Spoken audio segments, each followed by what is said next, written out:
Break के बाद आपका स्वागत है। राजनांदगांव के राष्ट्रीय संत सम्मेलन और किसान मिलन समारोह में मुख्यमंत्री भूपेश बघेल पहुंचे हैं और जनता को संबोधित कर रहे हैं। सीधी तस्वीरें। आगे जो दूध देने वाली जो गाय है उस पर पूरा आर्थिक बोझ, जो दूध अनुत्पादक जो जितने भी हमारे मवेशी उनका भार आ गया। तो जो डेयरी है या गौ पालन है वो बड़ा घाटे के सौदा, और यही कारण है कि जो दूध देने वाली गाय को तो घर में बांध के रख लेते हैं, लेकिन जो दूध नहीं देते, ऐसे चाहे गाय हो और बैल तो सवाल ही नहीं उठता, लेकिन बैल की आवश्यकता अब कम हो गई है, तो ऐसे को खुला में छोड़ देते हैं और फिर वो मुश्किल होता है खेतों को बचाना, फसल को बचाना। और जो संत समाज है उसको देख के उसके मन में पीड़ा उठना स्वाभाविक। ऐसे में हमने छत्तीसगढ़ में देखा, हमारे यहाँ गौशाला के नहीं गौठान की परंपरा रही है, दहिहान की परंपरा रही है छत्तीसगढ़ में। हमने उसे मजबूत करने की कोशिश की। आप सब जानते हैं कि जैसे जैसे जनसंख्या बढ़ती गई, लोगों की आवश्यकता भी बढ़ती गई, और ऐसे वैसे वैसे जो गौठान की जमीन है उसमें मकान बन गए, जो चारागाह जमीन है उसमें खेत बन गए। तो आज न मवेशी चरने की जगह है न उसके बैठने की जगह, और ऐसे में फसल में चरेंगे नहीं तो और क्या करेंगे। ये दुर्दशा लगातार बिगड़ती रही और तब हम लोगों ने गौठान फिर से पुनर्जीवित करने की कोशिश की और करीब 10,500 गौठान हम लोग बनाए हैं, जिसमें 10,250 गौठान पूर्ण हो गए हैं। 200-250 बचा है, उसे भी हम लोग पूर्ण करेंगे।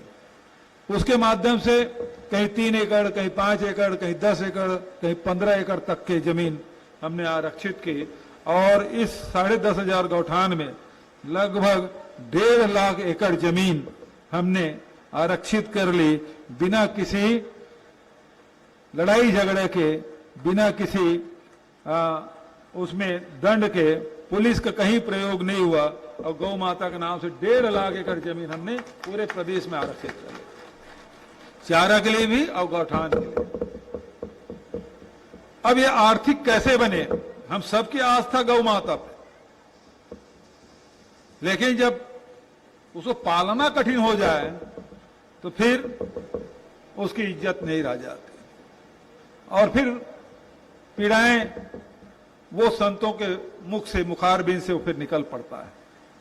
ऐसे में हमने सोचा कि ये गौशाला बहुत सारी सरकारें चला रही है, पिछली सरकार भी गौशाला चलाए और गौशाला बना भी, उसको जमीन भी दिए, उस चारा के लिए पैसा भी दिए, लेकिन दुर्भाग्यजनक बात यह है बहुत सारी संस्थाएं बहुत अच्छा काम कर रही है और आज भी कर रही है, लेकिन जो लोग लालची किस्म के लोग हैं, ऐसे लोगों ने गौशाला के नाम से खूब पैसा बटोरा, लाखों रुपया बटोरा, लेकिन दुर्भाग्य ये हमारे छत्तीसगढ़ में ऐसे ऐसे गौशाला चलाने वाले हुए, वो गौशाला गाय के पैसा खा खा के तो मोटा होते गए, और चारा नहीं मिलने कारण से गौ माता दुबली होती गई और वो मर भी गई।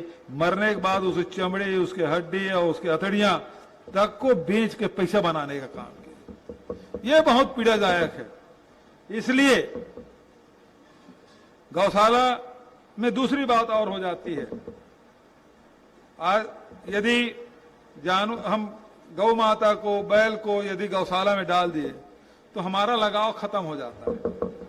जैसे हम माता पिता से जो बच्चे दूर हो जाते हैं तो वो लगाव, वो प्रेम कम होते जाता है। उसी प्रकार से कोई भी घर में यदि व्यक्ति कुत्ता पालता है, बिल्ली पाल ले, और चाहे खरगोश पाले, चाहे वो तोता पाले, उसके प्रति मोह हो जाता है, लेकिन आप दूसरे मवेशी का आप उतना प्यार नहीं करते। तो हमने ये सोचा कि गौठान है वो डे केयर के रूप में रहना चाहिए, दिन में गौठान में रहे, लेकिन शाम को गौ माता अपने मालिक के घर में रहे, ताकि लोगों को जुड़ाव बना रहे। और इसलिए हमने व्यवस्था की 2 रुपया किलो गोबर खरीदने का। आज हम लोगों ने लगभग 135 लाख क्विंटल गोबर खरीदा है। और 270 करोड़ रुपया वो जो गोबर बेचने वाले खाते में चला गया है। हर 15 दिन के 15 दिन हम लोग बटन दबाते हैं और जो गोबर बेचने वाले उसके खाते में चला जाता है। अब बात वहीं तक नहीं रुकी, बल्कि उसे वर्मी कंपोस्ट भी बना रहे हैं, खेतों में डालने का काम कर रहे हैं। 12 लाख क्विंटल से अधिक वर्मी कंपोस्ट खेतों में पहुंच चुका है। हम जैविक खेती की तरफ भी बढ़ रहे हैं। बहुत लोग राजनीतिक रूप से विरोध किए, लेकिन आज धीरे तालियां जोरदार हो जाइए, जोरदार। लोग समझते जा रहे हैं। और इस प्रकार से ये जो वर्मी कंपोस्ट है वो लगभग 325 करोड़ से अधिक के हम लोग बेच चुके हैं। और अभी तक के 3 साल में 550 करोड़ का व्यापार हो गया हमारा। 550 करोड़ का व्यापार गोबर से खड़ा हो सकता है, कोई सोचा था, लेकिन आज छत्तीसगढ़ में खड़ा हो गया। और आज जो मवेशी है वो खुले में अब बहुत कम हो गए हैं। फसल चराई की शिकायत उतनी नहीं आती जो पहले आते थे।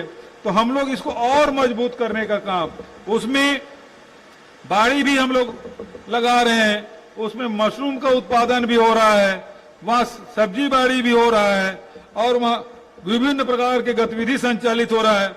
गोबर से न केवल वर्मी कंपोस्ट बना रहे हैं, अब दीपावली सीजन आए, गमला बनेगा, दिया बनेगा, गो काष्ठ बन रहा है और अब प्राकृतिक पेंट बन रहा है। 4 लाख लीटर गोबर से प्राकृतिक पेंट बना है हमारा, 4 लाख लीटर। और ये जितने भी हमारे स्कूल हैं, विद्या मंदिर, जिसको विद्या मंदिर हम बोलते हैं, हमारी स्कूल है, उसकी पोताई उसी जो प्राकृतिक पेंट है, गोबर से जो पेंट बन रहा है उसे पोताई हो रहा है। और जितने सास की बिल्डिंग है उसकी भी पोताई इसी से होगी। तो एक व्यापार हमने खड़ा कर दिया है, बहुत बड़ा व्यापार इससे खड़ा हो गया है, लोगों को रोजगार से इससे जोड़ रहे हैं। तो ये काम यदि मैं उसको चारा के लिए पैसा दूंगा, पता नहीं गौ माता तक पहुंचेगी नहीं पहुंचेगी चारा। लेकिन यदि गोबर की कीमत यदि बढ़ाते जाऊंगा तो गोबर तो तभी गाय देगी जब वो चारा खाए। पैसा दूंगा तो जो गौशाला चलाने वाला वो खा जाएगा, गाय माता को मिलने वाला। गोबर यदि खरीदूंगा, जितना खरीदी बढ़ेगा, जितना गोबर का रेट बढ़ेगा, उतना बढ़िया चारा उसको खिलाएंगे। ठीक बात बोल रहा हूं नहीं? तो गौ माता की सेवा भी हो जाएगी, गोबर के पैसा मिल जाएगा, स्वच्छता के स्वच्छता हो जाएगा, वर्मी कंपोस्ट से खेत में हम लोग जैविक खेती की तरफ बढ़ जाएंगे। आज बीमारियां कितनी हो रही है, आज कोई शराब ना पीता हो, गांजा नहीं पीता, तंबाकू बुड़ाकू नहीं करता, लेकिन पता चलता है इसको शुगर हो गया, इसको बीपी हो गया, इसका किडनी फेल हो गया है, इसका लीवर काम नहीं कर रहा है। तमाम प्रकार की बीमारी किससे हो रहा है? ये जो जितने भी रासायनिक खाद और हम लोग दवाइयां डाल रहे हैं ना, उससे हो रहा है। और यदि हमारा अनाज शुद्ध होगा, हमारी सब्जियां शुद्ध होगी, हमारे फल शुद्ध होगा, तो निश्चित रूप से बीमारियां भी कम होगी। ये मानवता की इससे बढ़िया सेवा और क्या हो सकता है? तो हम लोग उस दिशा में निरंतर काम कर रहे हैं। और राम और नमन पर्यटन पर तो मनाया महाराज। अब भगवान राम तो हमारे आराध्य हैं ही, लेकिन हमारे लिए राम, क्योंकि जंगल में रहे, हमारे वनवासी राम है, क्योंकि सबसे समय ज्यादा यही बिताए। सबरी माता के जूठे बेर यही खाए हैं, तो सबरी के राम है। माता कौशल्या की मायके है, तो यहाँ माता कौशल्या के राम है। और माता कौशल्या छत्तीसगढ़ की बेटी है, तो इस नाते हमारे तो बड़ी दीदी हो गई।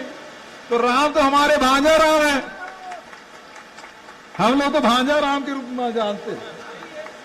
तो अभी महंत राम सुंदर दास जी हर जगह कार्यक्रम में जाते हैं। राम की मूर्ति सबसे पहले माता कौशल्या के जो धाम है चंदखुरी, वहां हम लोगों ने स्थापित किया। फिर शिवरी नारायण जहां आपका मंदिर है, बहुत सुंदर, महानदी किनारे, वहां बहुत सुंदर विशाल भगवान राम की प्रतिमा।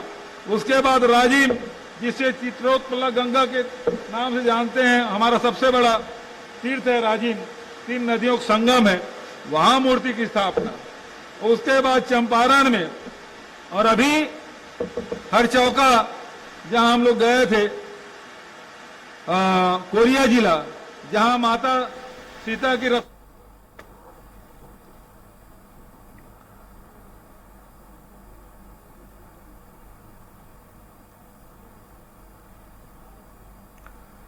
इस बुलेटिन में फिलहाल इतना ही। दीजिए इजाजत। नमस्कार।